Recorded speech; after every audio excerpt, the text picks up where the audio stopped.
Now, I know this is not going to come as a surprise to you guys, but Aegir, the Water Barbarian King, has to be one of the most versatile units in the game, right? We got branding, we got turn cycling, we got our self-speed, we got our self-heal, we even have continuous damage on the first skill, and he actually scales really, really well, right? Now, before he got all the changes to his kit, before he became like super meta, there was a couple of other units that kind of fit the bill when it comes to this. So one of those happens to be Mihyang, the Water Sky Dancer. So in today's video, we're going to go ahead and compare and contrast both of the units and talk about why I feel this unit is still a really, really good monster for your lineup.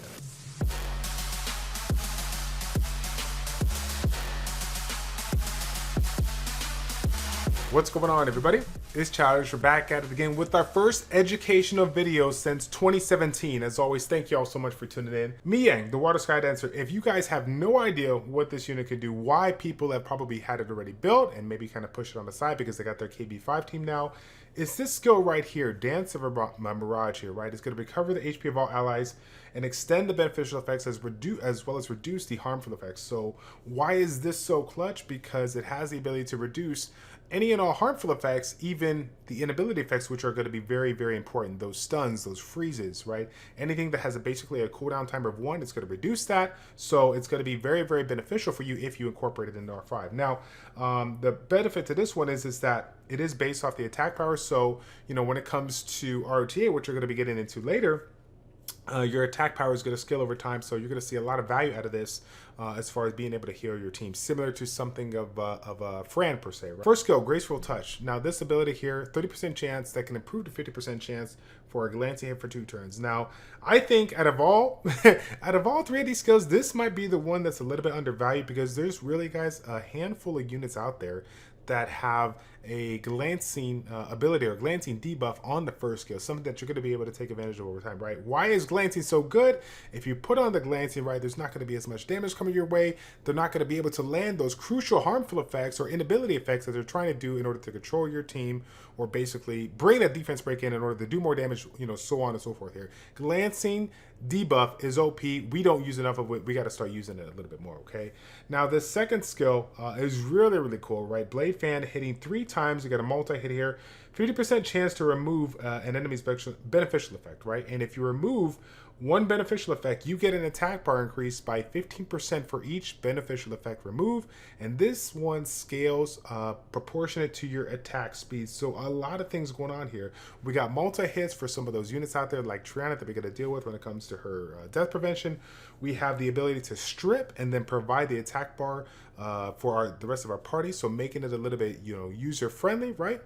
If we don't have everything like speed tuned perfectly. And this is also going to be a nice ability to enable your comp, right? If you have something set up where you need a unit like this to go first, to go ahead and strip, and then set up another unit to provide whatever it is, a defense break or your Ganymede reset or whatever the case may be, this one is going to enable your team to do what it needs to do if you're running something super aggressive. And the fact that it scales with attack speed is only going to be that much more beneficial for you, right? Because of the fact that you are looking to make this relatively fast, faster than all your other units that have crucial skill 2s and skill 3s that you need to place on your opponent if they don't have any of those harmful, or sorry, those beneficial effects here. So why do I think that this unit kind of fell off the bandwagon? Because when it comes to Aegir, he's just I don't know any other way, but he just does everything without needing anybody, right? He just the turn cycle ability without question is just outrageous, but he doesn't rely on anybody to really make him shine much more. He literally can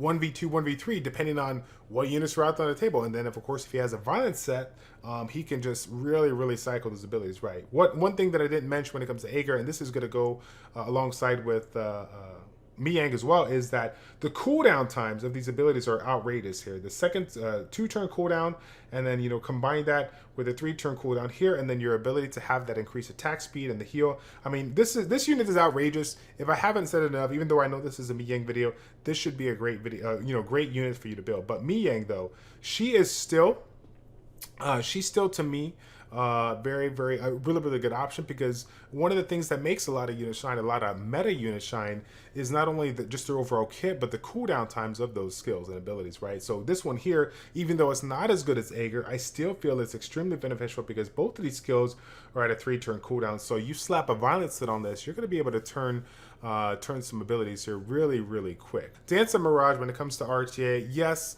you're not going to get a ton of value if you don't have another unit with beneficial effects. Maybe you picked one and it gets banned, so you can't really take full advantage of it. But I think the big thing with this unit here, kind of similar to R5 as well, is that if you do have, let's say you have a situation where you just got controlled with, whatever the case may be. Let's say you got locked down with like Okeanos per se, or something like that.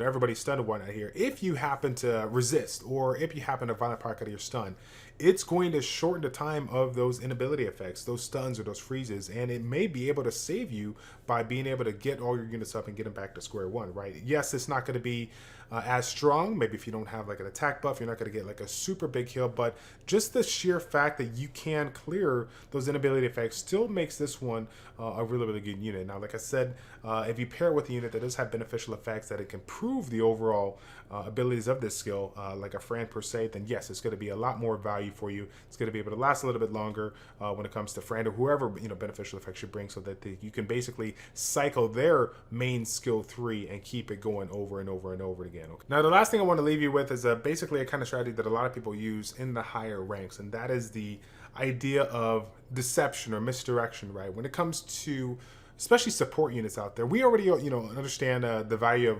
of the attacking type units, the kill threats, the most important units that are essentially going to be able to take out your units in a really big fashion here. But the thing about Mihyang is that she, like Aegir and a lot of other units out there, actually scale well when you build her in an aggressive like manner. So if you set this one up with a high amount of speed, a little bit of attack, a little bit of critical rate, critical damage, you'd be surprised as to how much damage you can get. And what makes her so unique is that you are going to be able to provide that damage until your opponent figures out what you exactly do. They're going to be focusing on other damage dealers that they think are going to be the main threat, and then they may find out sooner than later that Mihyang is actually packing a punch here. So, for example, if some of you guys see like those, crazy fast, speed comps utilizing something like a Tiana or a Chiwu. I do a damage build for Chiwu today. A lot of people are seeing, these crit damage Tianas or these crit damage Chiwus. They're trying to figure out ways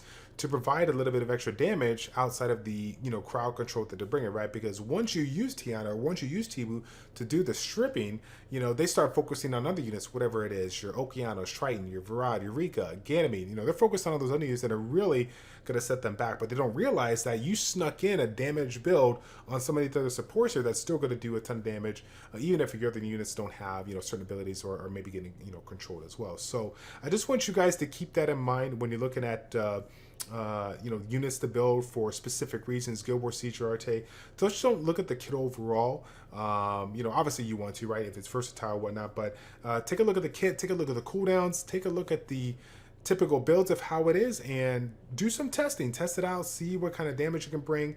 There's a lot of people out there that have already provided a ton of information on various forums and different threads as far as the damage scaling and what this unit can do if you build it in a different fashion here. So that's going to be it, guys, for this video. I'm going to showcase a couple of matches on Guild Wars just featuring Mihyang at the very end of the video.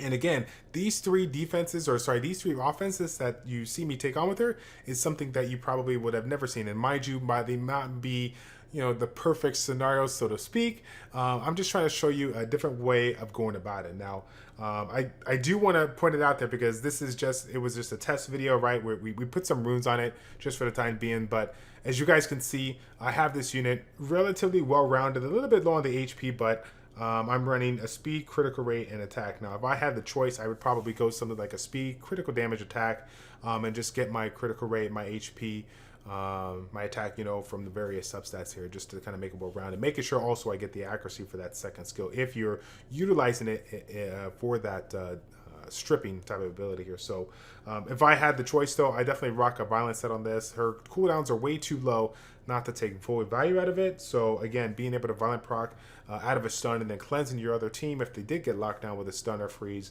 would be really, really good as well here. So once again, guys, if you use this one for R5 alone, get excited because you might actually be able to use it for other things. Now, Aegir versus Mihyang, which one's the better one? I think Aegir is going to be the better one. Is why it's super meta right now. But I think both of them are versatile. I think they both have their pros and cons, but I do believe that Mihyang is still a really, really decent unit if you have the right units to kind of pair it up with and get full value out of it. Okay, so that's going to be it, guys. Oh my god, I almost forgot. So I probably put a little annotation at the beginning part of the video, but if you happen to make it at the end of the video, congratulations, you do it. So today is July 20th that I'm recording this, but July 21st at 8 p.m. Central Standard Time, we're going to be over on Twitch, twitch.tv/childish402. We're going to be hosting essentially a gladiator tournament. Now, I don't know if you guys remember many moons ago, I would say almost a year and a half ago or so, maybe 2 years ago, we did,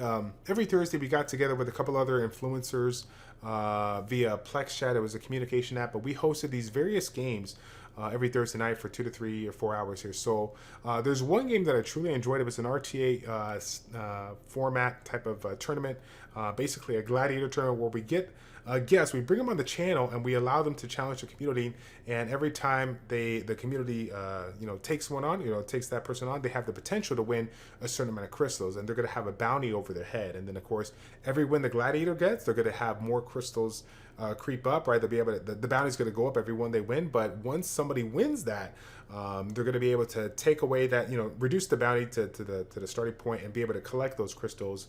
We'll be giving them out there, later on down the road here. But again, that's just a very, very small information on that. If you guys are looking for a little bit more details, I encourage you to stop on by twitch.tv/childish402. We're going to be there live on Twitch at 8 p.m. Central Standard Time. Whether you're looking to compete or whether you're just looking to participate or just kind of hang out, we'll have different types of ways for you guys to win some crystals. So I hope I'll be able to see you all there.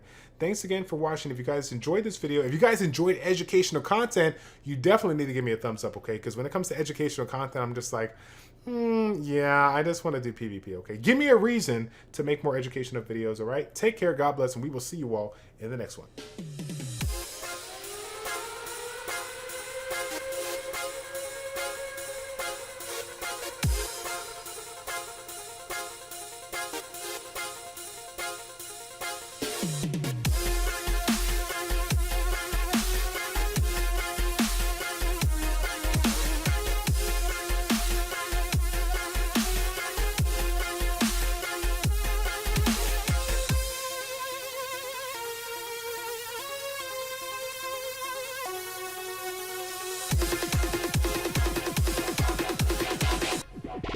Turntable up.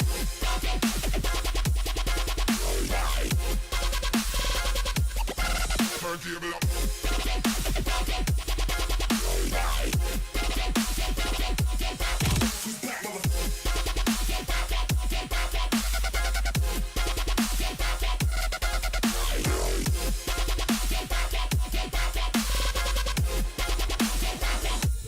Put your drinks up.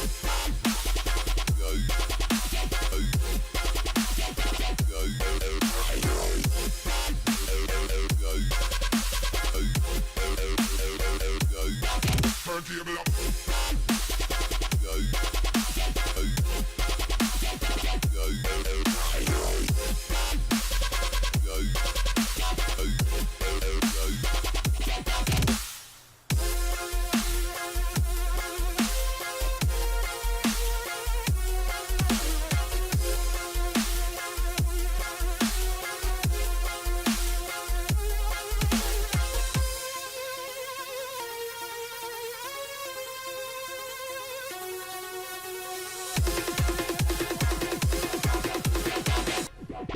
Turntable up.